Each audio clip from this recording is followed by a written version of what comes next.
One rodeo I lost, but I got to walk away with God beside me. A Muskogee man kidnapped and beaten. Those responsible in custody tonight, where police found the suspects. Somebody needs to step up here and take care of this.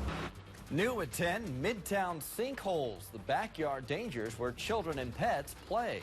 And later, a weird new weapon in the Battle of the Bulge, the wild obesity treatment that's now in the works.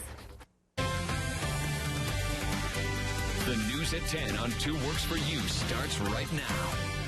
We will have those stories in just a minute. Good evening, I'm Brian Sanders. And I'm Karen Larson. Thunderstorms rumbling through parts of Green Country right now. Chief Meteorologist Brett Anthony tracking the system. And Brett, where are the storms now? Hi, Brian. Hi, Karen. Good evening, everyone. The thunderstorms just to the west of Tulsa will be moving into the Tulsa area and all of Green Country overnight tonight. We could have some lightning, maybe some wind gusts close to 45 miles an hour with these storms. That does keep them below severe limits, though. So we're not expecting severe weather, but maybe some wind gusts that could get your attention. Certainly that thunder and lightning out there and some heavy downpours also would get your attention. We'll zoom in on these storms up here to the north and west of Tulsa, headed toward Hallett and Cleveland, Ralston and Hominy here in the next 8 to 26 minutes, eventually up toward Bartlesville and Independence, probably at about 11 p.m. to midnight tonight. You can see the general motion is from the southwest to the northeast. These thunderstorms are moving at 50 miles an hour, so they're moving quickly. Future track high-resolution radar will put this into motion. You can see most of the rain moves up to the north and east, though we do get clipped here in Tulsa, perhaps with a gusty thunderstorm or two in the overnight hours. 56 right now in Tulsa, 57 in Muskogee. Coming up, we'll time out the rest of those thunderstorms as they move through. We'll also have the February outlook. I'll look at the entire month. And we have our very own prognosticating rodent here at 2 Works for You. His name is Horton the Hedgehog. Does he think spring arrives early, or is he looking for 6 more weeks of winter? Find out in the Storm Shield forecast. An hours-long manhunt for 2 fugitives comes to an end in Muskogee. Tonight, police caught and arrested Beau Trotter and Brittany Chuckluck. 2 Works for You reporter Will Dupree spoke with a man who says he was badly beaten by the two. Will is live with his story and what's next for the suspects. Will. Well, it's unclear, Brian, what exact charges those 2 suspects will face, but they're both behind bars here at the Muskogee County Jail tonight. Police suspect that they carried out 2 different attacks that sent 3 men to the hospital. One rodeo I lost, but I got to walk away with God beside me. This man asked that we not show his face and only refer to him as Danny. He's recovering after being badly beaten and held against his will for almost 5 hours in his own home. I just held on my cross and prayed to God that I'd see my mom and my kids again. Danny says it all started when a knock came at his door early Monday morning. Next thing I know, it comes flying open and knocks me backwards and knocks me down on the floor. Danny says the 2 people who rushed into his home were Beau Trotter and Brittany Chuckluck, 2 suspects Muskogee police have been looking for since a shooting Sunday that injured 2 at the Days Inn.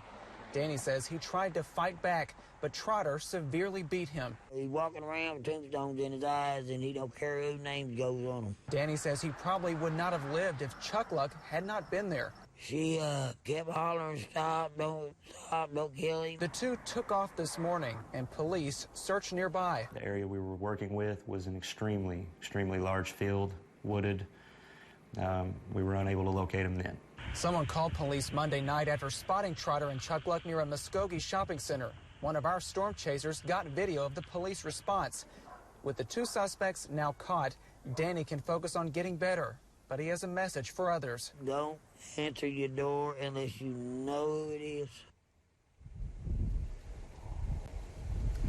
Police also arrested Jason Maxwell Sunday, just hours after the shooting at the Days Inn. One of the shooting victims is remaining in the hospital tonight, but the other one has now been released. Reporting live in Muskogee, Will Dupree, 2 Works for You. New at 10, a man pleads guilty to raping a 12-year-old Glenpool girl. Police say that Kevin Smith kidnapped and raped the child in January of 2013. Investigators say he forced the girl into his car, drove her to a different location, raped her there, and then let her go in her own neighborhood. Police say they were able to solve the case with DNA that Smith left behind when he bought lemonade from 2 other girls last year. A judge will sentence him next month. In a 2 Works for You follow-up, disturbing details about an alleged sexual assault on a Norman school bus. 4 Norman North High School wrestlers accused of sexually assaulting 2 other wrestlers. According to court documents, 18-year-old Tanner Shipman and 3 other teens are charged with 3 counts of rape by instrumentation. School leaders say the incidents happened last month as the wrestling team returned from a tournament. In this case, significant line was crossed. It went way further into more of an assault than it was just boys being boys. The victims are 16 and 12 years old. School officials say cameras inside the bus captured the alleged crime. A second alleged assault happened back on campus. A huge mess in a historic Midtown Tulsa neighborhood. Massive sinkholes are showing up in backyards, affecting foundations and even tilting one garage. Tonight, 2 Works For You reporter Nathan Edwards explores what neighbors in Maple Ridge think is to blame. Nathan? Well, Karen, right now we're at a house near 19th and Madison. Plumbers actually put up plywood to keep kids away from the sinkhole. We're standing back for safety reasons. And you see piles of dirt stacking up in the yard as they try to fix the problem. It's just frustration, mostly. A garage teetering on the edge. The foundation on the whole back corner has fallen into the hole. A sinkhole turning Catherine Oftenkamp's yard into a construction site. It's pretty disturbing when you find a 9-foot hole in the backyard where your children and pets play. And it's pretty scary. Catherine says a city sewage pipe is to blame. Just 2 doors down, Ryan Sakra dealing with issues going on 4 years now. It's leading this way and back towards the excavation that was done by the city. His garage tilting toward that same pipe, having to build an emergency wall to keep it standing. The city said it wasn't their fault, that they're not responsible for their contractors. Ryan says the contractor's sloppy work caused these problems, later suing them for damages. But the headaches aren't over, noticing a new sinkhole behind his garage. Somebody needs to step up here and take care of this. The main sewage line running from house to house is run by the city.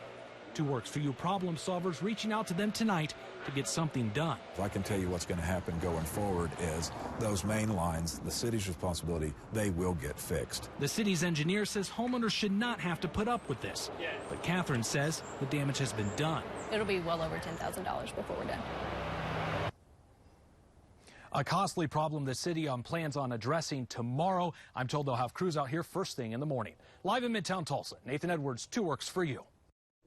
In our Democracy 2016 coverage, a heated battle in Iowa tonight. Texas Senator Ted Cruz comes out on top in the leadoff Republican presidential caucuses, pushing aside national frontrunner Donald Trump. As for the Democratic race between candidates Bernie Sanders and Hillary Clinton, it's down to the wire. In fact, election officials say it's too close to call. And former Maryland Governor Martin O'Malley and former Arkansas Governor Mike Huckabee both suspended their campaigns. 4 years ago in Iowa, it took 16 days to declare a winner in the GOP caucuses. By then, the candidates had moved on to New Hampshire. Mitt Romney claimed a win, but Rick Santorum managed to pull out the actual victory. Oklahoma's primary election is March 1st. If you haven't registered to vote, time is running out. You have until Friday to register here in Oklahoma. You can also find information on early voting and absentee ballots on the County Election Board website. Looking ahead, several bond issues on the ballot next week. In Jenks, voters will decide on an $11 million bond issue to improve Jenks public schools. That bond issue will go to classroom and stadium improvements, maintenance, technology, and expansions, to name a few. The school district says the election presents a chance for the community to set students up for future success. It will not raise taxes. As voters get ready to head to the polls, Governor Mary Fallin working to improve funding for education here in Oklahoma. I support, and I know my fellow Oklahomans support, overwhelmingly giving our teachers a pay raise. In her State of the State address this morning, the governor said her budget puts $178 million new dollars into education and raises teachers' salaries $3,000. State School Superintendent Joy Hoffmeister calling it promising and a step toward making teacher compensation more competitive. There is an offering of a funding stream associated with that pay increase. So that's something that we certainly applaud, any kind of proposal that will address the long-term solution. The governor also wants lawmakers to consolidate the administrative costs of some schools. She says that consolidating the state's underperforming kindergarten through 8th grade dependent school districts would put more money into classrooms. Now, the governor also wants to raise the cigarette tax to help close the estimated $900 million hole in next year's budget. Find out more about that proposal and watch the governor's entire speech on our website, KGRH.com. And thunderstorms continue to rumble closer to green country. I've got the latest future track on what happens with these thunderstorms while you're sleeping. Plus, does Horton the Hedgehog see an early spring for green country? Find out in the Storm Shield forecast. Also, venom that heals, how researchers are using a poisonous lizard to create a new treatment for obesity. It's just, I think that, no, I just think that we should all set an example. No, I agree. A citizen turns the table on a police officer. Why one did it? You're watching 2 Works for You at 10. These little chickies and little doggies are small, but they're intense. Yeah, it's like my niece.